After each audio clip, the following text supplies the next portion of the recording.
Halo semuanya, kenalin aku Dea.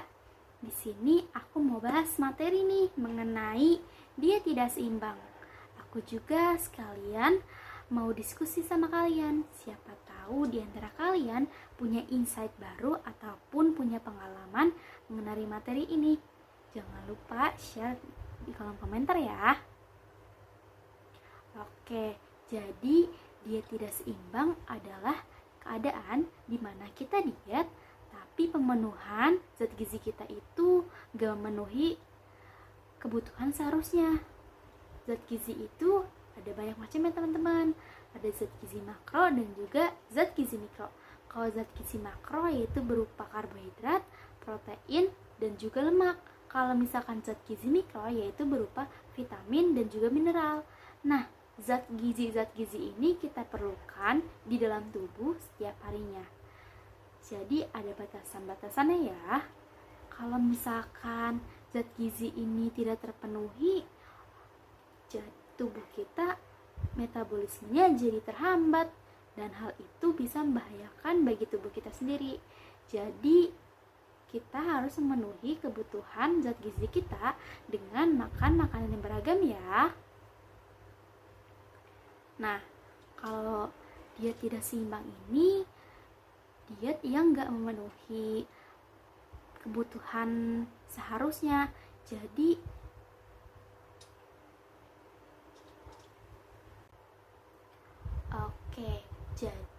diet yang gak seimbang itu adalah keadaan di mana seseorang diet tapi gak memenuhi kebutuhan gizinya. Jadi kita memerlukan zat gizi setiap harinya yang didapat dari makanan. Zat gizi itu berupa karbohidrat, protein, lemak, vitamin, dan juga mineral. Nah, zat gizi ini didapat dari makanan. Jadi kalau seseorang tidak memenuhi makanan ataupun membatasi konsumsi makanan sampai drastis, itu pemenuhan zat gizinya tidak terpenuhi. Oleh karena itu, penuhi ya kebutuhan zat gizi kalian.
Oke, bagian pertama ini adalah mengenai pengertian ya. Pengertian dari diet tidak seimbang itu adalah kondisi di mana seseorang tidak memenuhi kebutuhan zat gizinya karena membatasi konsumsi makanan secara drastis. Nah, zat gizi itu bisa kita dapatkan dari konsumsi makanan. Zat gizi kan berupa karbohidrat, protein, lemak, vitamin, dan mineral. Nah, zat gizi ini didapatkan dari makanan yang kita konsumsi.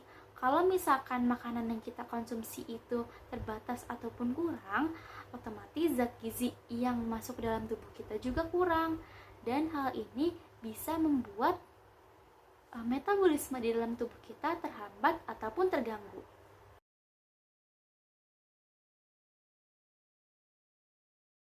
Oke, bagian kedua adalah pembahasan mengenai dampak dari diet tidak seimbang. Jadi, dampak dari diet tidak seimbang itu dibagi menjadi dua. Yang pertama adalah kesehatan fisik yang dapat dilihat dan kesehatan mental yang dapat dirasakan. Kesehatan fisik yaitu dapat berupa malnutrisi. Itu kondisi di mana tubuh kekurangan zat besi.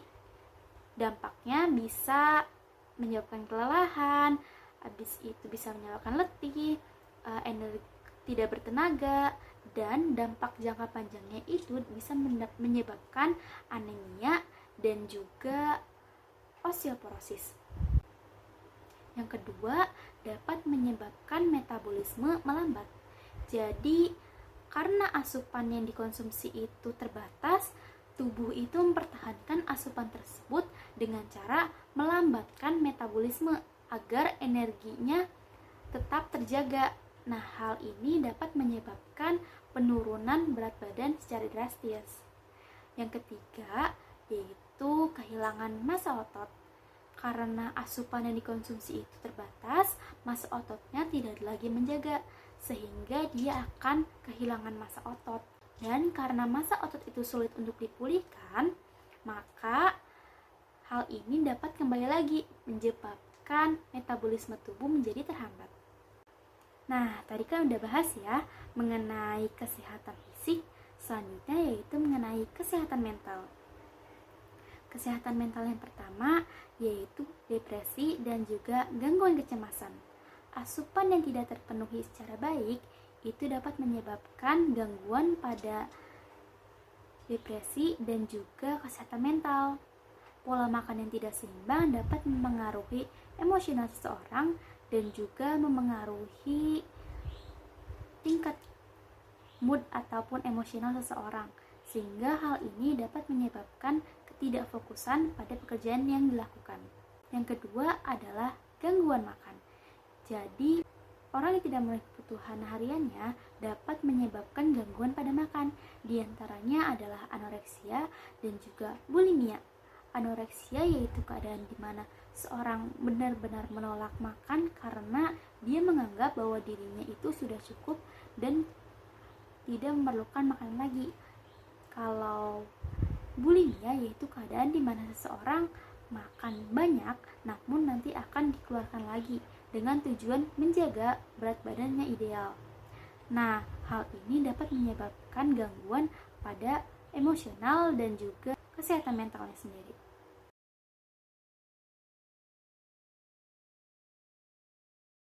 Nah, bagian yang ketiga yaitu contoh dari diet tidak seimbang. Yang pertama yaitu diet yang kekurangan kalori dari kebutuhan sehari-hari. Jadi, kita memerlukan energi dan juga zat besi yang dibutuhkan untuk menjalani aktivitas setiap harinya. Zat besinya yaitu berupa karbohidrat, protein, vitamin, mineral, dan juga lemak. Nah, hal ini tercantum nih dalam 4 sehat 5 sempurna. 4 sehat 5 sempurna itu mencakup lauk pauk, buah-buahan, makanan pokok, dan juga sayur mayur serta susu. Tapi sekarang udah diganti nih menjadi isi piringku.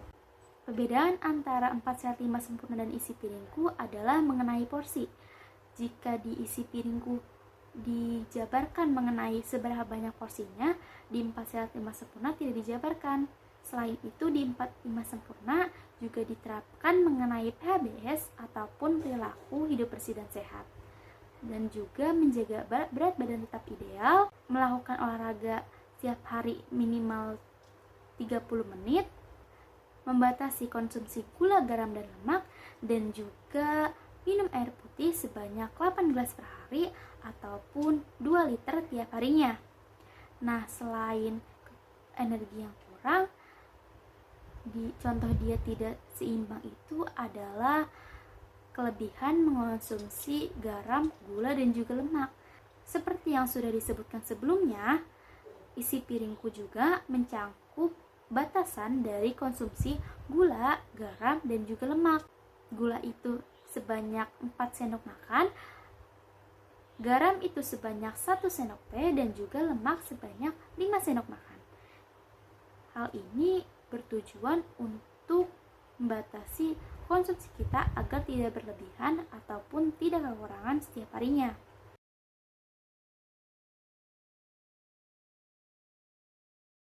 Nah, kalau misalkan udah pernah ngalamin ataupun udah pernah ngelakuin diet yang gak seimbang, gimana sih cara ngelepasinnya ataupun cara ngatasinnya?